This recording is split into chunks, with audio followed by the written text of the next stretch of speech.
सक्तुमिवतित उना पुनन्तो यत्र धीरा मनसा वाचमक्रत। ओम नमो गणपतये श्री गणेशाय नमः। ओम नमो बृहस्पतये। ओम नमस्तस्मै ब्रह्मणे। ओम विष्णवे नमः। ओम श्रीमत्सुन्दरमीशानं श्रीमत्सिद्धिविनायकं षण्मुखं स्कन्दमानन्दं ब्रह्माणं विष्णुमाश्रये। यस्याज्ञया जगत्स्रष्टा विरिञ्चिः पालको हरिः संहर्ता कालरुद्राख्यः नमस्तस्मै पिनाकिने। స్కాంద పురాణాంతర్గతమైనటువంటి కార్తీక మాస మహాత్మ్యాన్ని మనం చెప్పుకుంటూ ఉన్నాము. 23వ రోజున వినవలసినటువంటి కథ. స్కాంద పురాణాంతర్గత కార్తీక మాస మహాత్మ్యంలో 23వ అధ్యాయం పురంజయునికి మోక్షం వచ్చినటువంటి విధానం, ఏ విధంగా మోక్షాన్ని సంపాదించాడు. పురంజయుని కథ మనం చూసుకుంటే కనుక అందులో 3 పార్శ్వాలు ఉంటాయి. మొదట ధర్మబద్ధంగా పరిపాలన చేస్తూ కొంతకాలం సాగించాడు. ఆ తరువాత సంపద పెరిగిపోవడంతో అధర్మవర్తనుడయ్యాడు, చాలా కష్టాలను కొని తెచ్చుకున్నాడు. ఆ తర్వాత మళ్ళీ మహావిష్ణువుని ఆశ్రయించి ధర్మ మార్గంలోకి ప్రవేశించాడు, గెలిచాడు. తదుపరి ఇప్పుడు మోక్షానికి పయనిస్తూ ఉన్నాడు. ఏ విధంగా పురంజయుని యొక్క మోక్ష ప్రయాణం అనేది సాగింది అనేది ఇప్పుడు మనం చెప్పుకునే ప్రయత్నం చేద్దాం. అత్రి మహర్షి మరియు అగస్త్యుల సంవాదం. అత్రి మహర్షి అగస్త్యునికి చెబుతూ ఉన్నాడు. ఆ విషయాలను వశిష్ఠ మహర్షి జనక మహారాజుకు చెబుతూ ఉన్నాడండి. అగస్త్య ఉవాచ అత్రే పురంజయ పశ్చాత్ జయశీలో మహామనాః కిమాచరతి ధర్మజ్ఞ తన్మే కథయ సాంప్రతం. అగస్త్య మహర్షి అడుగుతూ ఉన్నాడు, ఓ అత్రి మహర్షి, తరువాత పురంజయుడు ఏం చేశాడు? జయశీలుడైనటువంటి పురంజయుడు ఎంతో సంతోషంతో అయోధ్యకు తిరిగి వచ్చాడు అని చెప్పావు కదా. ఆ తరువాత ఆయన ఏ వ్రతాలు ఆచరించాడు, మిగిలినటువంటి జీవితాన్ని ఏ విధంగా గడిపాడు తెలియజేయి అని అడగ్గా అత్రి మహర్షి చెబుతూ ఉన్నాడు. అయోధ్యానగరే రమ్యే తథా విగత కంటకే తస్మిన్ పురంజయో రాజా సహస్రాక్ష పరాక్రమః. అయోధ్యానగరంలో పురంజయుడు ఇంద్రుడితో సమానంగా వెలుగొందుతూ వచ్చేటండి. చూడండి, కష్టాలన్నీ అయిపోయాయి. అధర్మం మార్గంలోకి వెళ్ళాడు, కష్టాలను కొని తెచ్చుకున్నాడు, మహావిష్ణువుని పట్టుకున్నాడు, అధర్మాన్ని వదిలేశాడు, మళ్ళీ ధర్మ మార్గంలో పయనించాడు. ఇంద్రుడితో సమానంగా ప్రకాశించేటటువంటి మంచి రోజులు ఆయనకు వచ్చాయి. సర్వశస్త్రభృతాం శ్రేష్ఠ సత్యవాదీ సదాశుచి దాతా భోక్తా ప్రియం వక్త రూపవానమితద్యుతి సర్వేషామేవ యజ్ఞానాం యష్టాసౌ బ్రాహ్మణ ప్రియ ధనుర్వేదే చ వేదే చ శాస్త్రే చ నిపుణః కృతి. ముందు మనం చెప్పినట్లుగా అతడు వక్రమార్గం పట్టినప్పుడు అబద్ధాలు ఆడడం కావచ్చు, ఇతర ఏవేవైతే తప్పుడు పనులు చేస్తూ వచ్చాడో అవన్నీ పోయాయట. అవన్నీ సరిచేసుకున్నాడు. అవన్నీ సరిచేసుకుని చక్కగా మొత్తం అన్ని శస్త్రాస్త్రాల యందు కూడా మళ్ళీ మంచి పట్టును సాధించి శ్రేష్ఠుడిగా, సత్యవాక్ పరిపాలకుడిగా, ఎల్లప్పుడూ కూడా నిజమే మాట్లాడేవాడిగా, చక్కగా సాధారణంగా అయోధ్యను పరిపాలించినటువంటి ఇక్ష్వాకు వంశరాజులు ఏ విధంగా ఉన్నారో ఆ విధంగా ఈయన కూడా మారాడు అని చెబుతూ ఉన్నారు. ఈయన ఇక్ష్వాకు వంశజుడు అని లేదు, కాకపోతే అయోధ్య నగర విశేషణాన్ని బట్టి నేను చెబుతూ ఉన్నాను.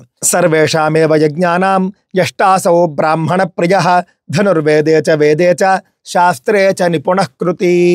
గతంలో తప్పుడు మార్గంలో ఉన్నప్పుడు ధనుర్వేదాన్ని విడిచిపెట్టాడు, 4 వేదాలను కూడా విడిచిపెట్టేశాడు. విడిచిపెట్టేసి వేత్తలను ఎవరినూ కూడా దగ్గరకు రానివ్వలేదు, ఇతను వాళ్ళ వద్దకు వెళ్ళలేదు. కాకపోతే ఇప్పుడు మంచి మార్గంలో పయనిస్తున్నాడు కాబట్టి చక్కగా మళ్ళీ ధనుర్వేదాన్ని మళ్ళీ పూర్తిగా సాధన చేస్తూ ఉన్నాడు. 4 వేదాలను కూడా మళ్ళీ మరచిపోకుండా చక్కగా ప్రతిరోజు కూడా పఠిస్తూ ఉన్నాడు. అంత మాత్రమే కాదు, వేదాలలో చెప్పబడినటువంటి యజ్ఞాలన్నీ ఆచరిస్తూ ఉన్నాడు. తద్వారా విశేషంగా మహర్షుల యొక్క ఆశీస్సులు, దేవతల యొక్క ఆశీస్సులు కూడా పొందుతూ ఉన్నాడు. మార్తాండ ఇవ దుష్ప్రేక్ష్య శత్రుమండల శిక్షక అన్నారండి. సూర్యుడు వలె ప్రకాశిస్తూ శత్రువులకు కూడా ఎల్లప్పుడూ కూడా భయంకరుడుగా ఉండిపోతూ వచ్చాడండి. ఇక శత్రువులు పురంజయుడిని చూస్తే చాలు ఇంకా భయపడిపోతూ ఉండేవారు. ఆ విధంగా ప్రకాశిస్తూ ఉన్నాడు. ఏ విధంగా అయితే నక్షత్రాల మధ్య చంద్రుడు ప్రకాశిస్తూ ఉంటాడో ఆ విధంగా, అంటే మనకు కనిపించే విధానాన్ని చెబుతూ ఉన్నారు. సాధారణంగా మనం ఆకాశంలో వ్యోమ మండలంలో చూస్తే కనుక చంద్రుడి కంటే నక్షత్రాలే పెద్దవి. అయినప్పటికీ కూడా మనకు కనిపించడం మనం చూసుకుంటే నక్షత్రాల మధ్య చంద్రుడి యొక్క ప్రకాశం మనకు ఎక్కువగా కనిపిస్తూ ఉంటుంది. ఆ విధంగా నక్షత్రాల మధ్య చంద్రుడి వలె ప్రకాశిస్తూ ఉన్నాడు అని చెప్పేసి చెబుతూ ఉన్నారండి. వైష్ణవ సత్వ సంపన్న జిత షడ్వర్గకో నృప కార్తీక వ్రత ధర్మేణ నిర్దగ్ధీకృత కల్మష. కల్మష బుద్ధులు పోగొట్టుకున్నాడు, ఇంద్రియాలను జయిస్తూ ఉన్నాడు, కార్తీక వ్రతాన్ని ప్రతి సంవత్సరము కూడా ఆచరిస్తూ ఉన్నాడు. తస్య బుద్ధి సముత్పన్న విష్ణోరారాధనే మునే కథమారాధయిష్యామి దేవదేవం జనార్దనం కస్మిన్ దేశే తథామాసి కస్మిన్ క్షేత్రే సుఖప్రదే చింతా సంయుక్త మనసం నృపం ప్రాహ శరీరవాక్. ఇక విపరీతమైనటువంటి విష్ణు భక్తిలో మునుగు తేలుతూ ఉన్నాడు కాబట్టి ఆయనకు అనిపించింది, ఏ క్షేత్రంలో విష్ణువుని పూజిద్దామో, ఏ సమయంలో విష్ణువుని పూజిద్దామో, ఎక్కడ విష్ణువుకి సంబంధించినటువంటి దివ్యక్షేత్రాలు ఉన్నాయి, ఈ విధంగా మహావిష్ణువు యందు విశేషమైనటువంటి భక్తి శ్రద్ధలతో వాటి గురించే ఆలోచిస్తూ ఉండగా ఒక అశరీరవాణి ఆయనకు వినిపించిందండి. వినిపించి ఈ విధంగా చెప్పింది, కావేరీం గచ్చ భోభద్ర కార్తిక్యాం కమలాపతిం శ్రీరంగాఖ్యం పరంధామ వైకుంఠం రంగమందిరం తమారాధయ గోవిందం భక్తకాంతం భవచ్ఛిదం ఇత్యుక్త్వా విరరామాథ శ్రుత్వా తద్గిరమాదరాత్. కావేరీ తీరంలో శ్రీరంగ క్షేత్రంలో రంగనాథ స్వామి ఉన్నాడు. కార్తీక మాసంలో నువ్వు అక్కడికి వెళ్ళి రంగనాథ స్వామిని నువ్వు ఆరాధించు అని చెప్పేసి అశరీరవాణి వినిపించిందండి. ఎప్పుడైతే అశరీరవాణిని ఆయన విన్నాడో వెంటనే అయోధ్యానగరాన్ని విడిచిపెట్టి శ్రీరంగానికి వెళ్ళాడు. శ్రీరంగానికి వెళ్ళి కార్తీక మాసం అంతా కూడా అక్కడే ఉన్నాడు. చతురంగ బలాలతో వెళ్ళాడు. చక్రవర్తి కాబట్టి ఆయనకు ఉండేటటువంటి ప్రోటోకాల్ ఆయనకు ఉంటుంది. కావున చక్కగా మొత్తం భద్రత మధ్య చతురంగ బలాలతోనూ కూడా వెళ్ళాడు ఆయన. ఇప్పుడు కూడా దృష్టిలో పెట్టుకోండి, రాజు అనేవాడు ఎప్పుడు కూడా సాధారణంగా కనిపించకూడదు, కనిపించడు. రాజుకు ఉండవలసినటువంటి ఆ యొక్క ప్రోటోకాల్ ఎప్పుడూ ఉండాలి, ఏ కాలమైనా సరే. అప్పుడే ఆయనకు భద్రత. అదేవిధంగా పూర్వకాలం నుండి కూడా ఆ యొక్క రాజులు ఎప్పుడూ వైభవంగా కనిపించేవారండి. భోగభాగ్యాలతో కనిపించేవారు. అలంకారం ఉండాలి, వాళ్లకు అనే వస్త్రధారణ ఉండాలి, పరివారం ఉండాలి, వాహనాలు ఉండాలి, రక్షణ ఉండాలి, వాళ్లకు అని విశేషమైనటువంటి ఒక వ్యవస్థ ఉండాలి. అంతేకాని ఒక రాజు అన్నవాడు మామూలుగా రోడ్డు మీద నడుచుకుని వచ్చేయకూడదు. కావున పురంజయ మహారాజు చతురంగ బలాలతో సహా శ్రీరంగ పట్టణానికి వెళ్ళాడండి. వెళ్ళి కావేరీ తీరంలో ఉన్నటువంటి రంగనాథ స్వామి వారిని కార్తీక మాసం అంతా కూడా భక్తి శ్రద్ధలతో అర్చించాడు. అర్చించిన తరువాత మళ్ళీ తన అయోధ్యానగరానికి వచ్చేశాడు. కావేరీ తీరంలో ఆయన కార్తీక వ్రతాన్ని ఏ విధంగా ఆచరించాడంటే ప్రతిరోజు కావేరీ స్నానం చేసేవాడు. ఆ తరువాత స్నాన సంధ్యావందనాది నిత్య అనుష్ఠానాలన్నీ పూర్తి చేసుకుంటూ ఉండేవాడు. ఆ తర్వాత రోజు కూడా అగ్నిముఖంగా హోమాలు చేసుకుంటూ ఉండేవాడు. రంగనాథుణ్ణి భక్తి శ్రద్ధలతో అర్చించేవాడు. నామాలతో కావచ్చు, అష్టోత్తర నామాలు, సహస్రనామావళ్ళు, తులసి దళాలు, ఇక ఆ యొక్క మాసంలో దొరికేటటువంటి అన్ని రకాల పువ్వులు, వీటితో అర్చిస్తూ వచ్చాడండి.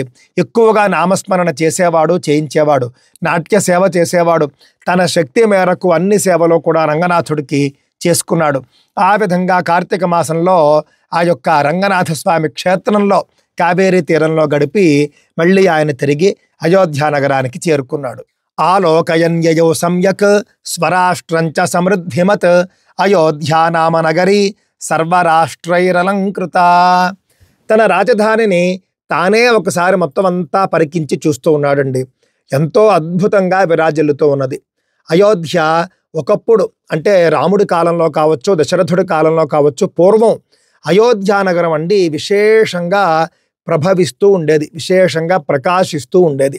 కలియుగంలో మాత్రం తర్వాత మ్లేచ్ఛుల వల్ల, ఇతర రాజుల వల్ల కొంచెం అయోధ్య ఆ యొక్క ప్రాభవాన్ని పోగొట్టుకుంది, తగ్గించుకుంది. మనం చెప్పాలి అనంటే కనుక మనం అయోధ్యను ఆ విధంగా చూడలేకపోతూ ఉన్నాం. అది మన యొక్క భాగ్యహీనత, మన యొక్క దౌర్భాగ్యం తప్ప వేరే ఏమీ కాదు. కానీ పురాతన యుగాల్లో మీరు ఎప్పుడు చూసినా కూడా అయోధ్య ఎప్పుడూ కూడా వైభవంగా విరాజిల్లుతూ ఉండేదండి. దేవనగరి అయినటువంటి అమరావతి లాగా అయోధ్య ఎప్పుడూ కూడా విరాజిల్లుతూ ఉండేది. పురంజయుడు కాలంలో కూడా ఏ విధంగా ఉందో చెబుతూ ఉన్నారు. తన రాష్ట్రాన్ని చూసి ఆయన చాలా సంతోషపడుతూ ఉన్నట్ట. ఎందుకు అనంటే మొత్తం అన్ని రాష్ట్రాల కంటే కూడా తన రాష్ట్రం, తన రాజధాని అయినటువంటి అయోధ్యానగరమే ఎక్కువగా ప్రకాశిస్తూ ఎక్కువగా అష్టైశ్వర్యాలతో తొలతూగుతూ కనిపిస్తూ ఉండేదట. హృష్ట పుష్ట జనాకీర్ణ దృఢ ప్రాకార తోరణ దృఢ యంత్రార్గళ ద్వార పరిఖాభిరలంకృత. సాధారణంగా ఒక దేశ రాజధానికి ఏ విధంగా భద్రతా వలయం ఉంటుందో ఆ భద్రతా వలయం అంతా కూడా యథాతథంగా ఉందిట. ఎక్కడికక్కడ రక్షణకు సంబంధించినటువంటి యంత్రాలు ఉన్నాయట. ఈ విధంగా చెబుతూ ఉన్నారు. అధికారులు కావచ్చు, వీళ్ళంతా కూడా అయోధ్య నగరంలో కనిపిస్తూ ఉన్నారట. తిరుగుతూ ఆ యొక్క అయోధ్య నగరాన్ని కళకళలాడే విధంగా వాళ్ళంతా కూడా చేస్తూ ఉన్నారట. గృహ గోపుర సంస్థాభి బీథీభి సమలంకృత నానావర్ణ పతాకైశ్చ చలద్భి మందవాయున. రంగురంగుల జెండాలతో కూడా ప్రకాశిస్తూ ఉందిట అయోధ్య నగరం. ప్రతి వీధి కూడా ఎంతో అద్భుతంగా అలంకరించబడి కనిపిస్తూ ఉన్నదట. గృహాలు, గోపురాలు అంటే నేటి రోజుల్లో మనం రాజధాని నగరాల్లో, పెద్ద పెద్ద నగరాల్లో చూస్తారు ఆకాశహర్మ్యాలు. ఆ విధంగా ఆకాశహర్మ్యాలు కూడా అయోధ్య నగరంలో కనిపిస్తూ ఉన్నాయి. జ్ఞాతార సర్వశాస్త్రాణం భేత్తార శత్రువాహిని. సర్వశాస్త్ర పండితులు కూడా అయోధ్య నగరంలో ఉన్నారట. ఆ విధంగా అంగరంగ వైభవంగా విరాజిల్లుతూ ఉన్నటువంటి అయోధ్య నగరాన్ని చూసుకున్నాడు. చాలా సంతోషించాడు పురంజయ మహారాజు. ఆ తరువాత కొంతకాలం పాటు చక్కగా తన యొక్క రాజ్యాన్ని ఆయన చక్కగా పరిపాలించుకున్నాడండి. ఎప్పుడైతే తనకు వార్ధక్యం వచ్చింది అని భావించాడో ఇంకా వెంటనే ఏమాత్రము ఆలస్యం చేయకుండా సింహాసనం మీద ఆ యొక్క వ్యామోహాన్ని ఇంకా ఉంచుకోకుండా పెంపొందించుకోకుండా వెంటనే ఇంకా వానప్రస్థానికి నేను వెళ్ళిపోవాలి అని చెప్పేసి తీర్మానం చేసుకున్నాడు. పుత్ర పౌత్ర సమాయుక్త సర్వభాగ్య సమృద్ధిమాన్ పురంజయాక్ష పుత్రేచ రాజ్యభారం నివేశ్యచ. ఎలాగో పుత్ర పౌత్రాది సకల పరివారము కూడా ఉన్నది ఆయనకి. అందువల్ల ఏం చేశాడు, ఇంకా యోగ్యుడైనటువంటి పుత్రుడికి రాజ్య పట్టాభిషేకం చేసేసి చక్కగా భార్యలతో సహా కాంతారవాసం, కాంతారము అని అంటే అడవికి వెళ్ళిపోవాలి అని చెప్పేసి ఆయన నిర్ణయం చేసుకున్నాడండి. కాంతారవాసమకరోత్ కాంతాభిస్స పురంజయ వైష్ణవం యోగమాసాద్య కార్తీక వ్రతనైష్ఠిక తత్రైవ మునిశార్దూల విష్ణులోకమవాప్తవాన్. చూడండి, భారతీయ రాజులకు గొప్పతనం చూడండి. పూర్తిగా శక్తిమంతులుగా ఉన్నప్పుడు కొడుకు యోగ్యుడుగా కనిపిస్తే ఇక చాలు, కొడుకుకి పట్టాభిషేకం చేసేయడము, భార్యలతో కలిసి రాజ్యాన్ని పరిత్యజించి అడవులకు వెళ్ళిపోవడం. అంతేకాని జీవితాంతము ఔరంగజేబులాగా 90 ఏళ్ళు వచ్చేంత వరకు కూడా సింహాసనాన్ని పట్టుకుని వేలాడడం కానీ, సింహాసనాన్ని తన నుండి లాక్కుంటారేమో అని చెప్పేసి కొడుకులను కూడా కారాగృహాల్లో పెట్టడం కానీ, ఇలాంటి జాడ్యాలేవి కూడా హిందూ రాజుల్లో ఉండేవి కావు. దృష్టిలో పెట్టుకోండి. యోగ్యుడైనటువంటి కుమారుడు వచ్చి రాగానే అతనికి ఇంకా అర్హత ఉన్నది, అతనికి పట్టాభిషేకం చేయవచ్చు అని మంత్రులు నిర్ణయించగానే చక్కగా పట్టాభిషేకం చేసేవారు భార్యలతో కలిసి అడవులకు వెళ్ళిపోయి భార్యలతో సహా బ్రహ్మచర్యాన్ని అందరూ పాటిస్తూ తపస్సు చేసుకుంటూ జీవించేవారండి. అదేవిధంగా పురంజయ మహారాజు కూడా భార్యలతో కలిసి అడవులకు వెళ్ళాడు. అడవుల్లో తపస్సు చేసుకుంటూ ఉన్నాడు. అక్కడ ఉన్నటువంటి మునులందరితోనూ కూడా కలిసి ఆధ్యాత్మికమైనటువంటి మార్గంలో శేష జీవితాన్ని గడుపుతూ ఉన్నాడు. అక్కడే ఎప్పుడో ఒక రోజున కన్ను మూశాడు. కన్ను మూసి అతను చేసినటువంటి వ్రతాలు, యజ్ఞాలు, యాగాలు, కార్తీక వ్రతాలు వీటన్నింటి ఫలం చేత భార్యలతో కలిసి వైకుంఠలోకానికి వెళ్ళిపోయాడండి. అగస్త్య కార్తీక పుణ్య సర్వేష్టార్థ ప్రదాయక కార్తీక ధర్మా సులభా కేశవస్య ప్రియావహా. అందువల్ల కార్తీక వ్రతం అనేది అద్భుతమైనటువంటి ఫలాన్ని ఇచ్చేది, విష్ణులోకాన్ని ఇచ్చేది, శివభక్తులకు శివలోకాన్ని ఇచ్చేటటువంటిది, సకల కోరికలను కూడా తీర్చేది, సకల సమస్యలను కూడా నివారించేది అని చెప్పేసి అత్రి మహర్షి అగస్త్య మహర్షికి చెబుతూ ఉన్నాడు. అవశేనాపి యః కృత్వా సయాతి పరమాంగతిం. ప్రయత్నపూర్వకంగా కార్తీక మాసం రాగానే నేను కార్తీక వ్రతం చేయాలి, కార్తీక మాసంలో చెప్పినటువంటి నియమాలు పాటించాలి అని చెప్పేసి ప్రతి ఒక్కరూ అనుకుని బుద్ధిపూర్వకంగా చేయాలి. అలా చేస్తే కనుక మంచి సత్ఫలితాలు పొందుతారు అని చెప్పేసి చెబుతూ సర్వసౌఖ్యప్రదం పుణ్యం అవశ్యం కలినాశనం కార్తీకస్య వ్రతమిదం అకృత్వా యాత్యశోభనం యశృణోతీదమధ్యాయం విష్ణుభక్తశుచివ్రతః నిర్ధూయ పాతకం సర్వం సజాతి పరమాంగతిం. కార్తీక వ్రతం ఆచరించిన వాళ్ళు కనీసం కార్తీక మాహాత్మ్యాన్ని వినండి. ఈ 3 అధ్యాయాలైనా సరే, అంటే పురంజయోపాఖ్యానాన్ని చెప్పినటువంటి 3 అధ్యాయాలైనా సరే వినాలి అని చెబుతూ ఉన్నారు. ఎందుకనంటే వినగా ఈ సంవత్సరం కాకపోతే వచ్చే సంవత్సరం అయినా చేస్తాడు, లేకపోతే ఇంకోసారి ఎప్పుడైనా చేస్తాడు. వింటూ ఉంటే చేయాలనిపిస్తుంది. కావున మీ పిల్లలు చేయకపోయినా కూడా ఖచ్చితంగా వినేట్టుగా చేయండి. పిల్లలకు కార్తీక మహాత్మ్యాన్ని వినిపించండి. మంచి అవకాశం మనకి కానీ మన పిల్లలకు కానీ కష్టాల నుండి మనం బయటపడడానికి, సకల సుఖాలు పొందడానికి, సకల సమస్యలను పోగొట్టుకుని మనకు కావలసిన వాటిని మనం పొందడానికి కార్తీక మాసము, కార్తీక వ్రతాలు అనేవి చాలా చాలా ముఖ్యమైనవి. ముందుగానే చెప్పుకున్నట్లుగా కార్తీక వ్రతం అంటే ఏమిటండి అని అంటే కార్తీక మాసంలో చేసే పుణ్య స్నానము, ఉపవాసము, అదేవిధంగా దానము, ధర్మము, వనభోజనము, దీపారాధన, శివపూజ, విష్ణు పూజ. ఇంత మటుకు మనకు కార్తీక వ్రతాల్లో కనిపిస్తూ ఉన్నాయి. అవకాశం ఉన్నవారు తప్పక కార్తీక వ్రతాన్ని ఆచరించే ప్రయత్నం చేయండి. సంపూర్ణమైనటువంటి కార్తీక మహాత్మ్యం పుస్తకం వచ్చే సంవత్సరం కార్తీక మాసానికి చక్కగా నేను అందించే ప్రయత్నం చేస్తూ ఉన్నాను. పూజా విధానాలతో సహా దీపారాధన విధానం, స్నాన విధానం అన్నీ కలిపి శాస్త్రీయంగా చక్కగా మీకు అందించే ప్రయత్నం చేస్తున్నానండి. ఇప్పటికే పుస్తక రచన దాదాపుగా పూర్తయింది. అయినప్పటికీ కూడా ఇంకా విశేషంగా కృషి చేసి ఎక్కడా లేని విధంగా అందించాలి అని నేను ప్రయత్నం చేస్తూ ఉన్నాను. ఆ పైన భగవంతుడి యొక్క అనుగ్రహం ఎలా ఉంటే అలా జరుగుతుంది. ఇది శ్రీ స్కాంద పురాణే వైష్ణవఖండే కార్తీక మాస మహాత్మ్యే 13వ అధ్యాయ. చాలామంది నిన్న అనుకుంటారండి షష్ఠి మరియు సప్తమి కలిసి వచ్చాయి, కావున మీరు 23వ అధ్యాయము నిన్ననే చెప్పేయాలి కదా అని చెప్పేసి అన్నారండి. ఒక రకంగా అది నిజమైనప్పటికీ కూడా ఇదే మాసంలో త్రయోదశి అనుకుంటాను 2 రోజులు వచ్చింది. కావున ఈ మాసంలో 30 రోజులకు 30 రోజులు అలాగే ఉన్నాయి. కావున నేను రోజుకు ఒక అధ్యాయం చెప్పుతూ ఉన్నానండి. స్వస్తి.